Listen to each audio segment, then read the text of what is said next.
I mean, a wide variety of foods are naturally gluten-free, and these are things that are often better for you than prepared foods, because it's prepared foods that often that you really need to look for and scrutinize for gluten on the labels.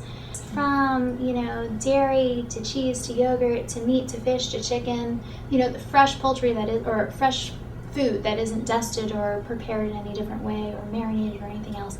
Obviously fruits, obviously vegetables, things like beans, nuts, seeds, other grains like rice, wild rice, as we'd heard before, potatoes. A lot of times when people start eating a gluten-free diet, they find out how many gluten-free grains there are that they've either not really thought of much or haven't really had in the past, like buckwheat or things like corn or millet or teff or sorghum. So there are a lot of things out there, and there are a lot more available at the grocery store than they used to be.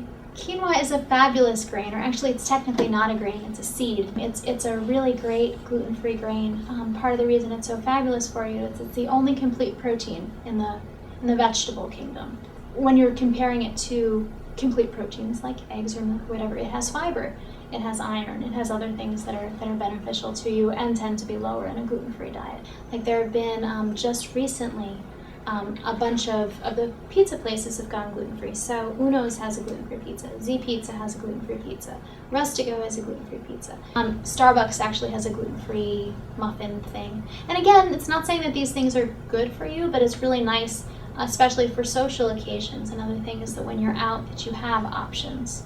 If you are eating something and it bothers you and it's not working for you, it's not for you. Whether it's because there's gluten or because whatever other reason, it's very common that either people who have celiac or have gluten sensitivity have a lot of other GI issues. If you're gluten-free for a month, that should be long enough to see a difference. If you're making mistakes along the way, which often happens, it may take a bit longer, and that's why it's important to work with someone. And I do work with people and look through kind of what they're eating and what they're doing, because it is easy to make small mistakes.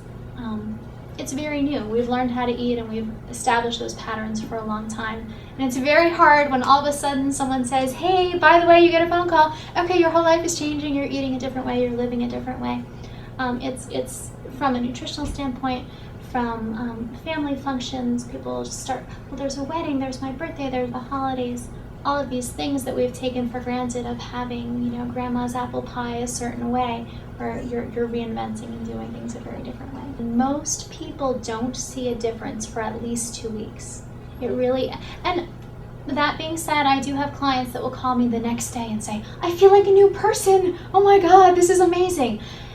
And I don't really know how to explain that. And yet their turnaround, or at least they notice shifts that quickly. And literally it's been the next day, which I don't understand, but that's okay. And I know even for people with celiac disease, for some of them, they still have the issue of, oh my God, the wedding, the birthday, the whatever, and oh, can't I just have a cookie or whatever?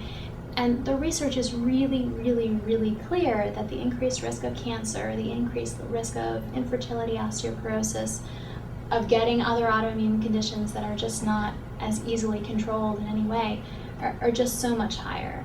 And so, you know, for that, it's, even though it can be challenging, really vital to not cheat.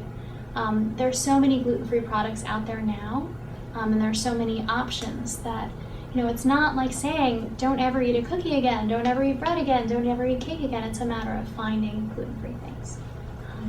And a lot of them are pretty good.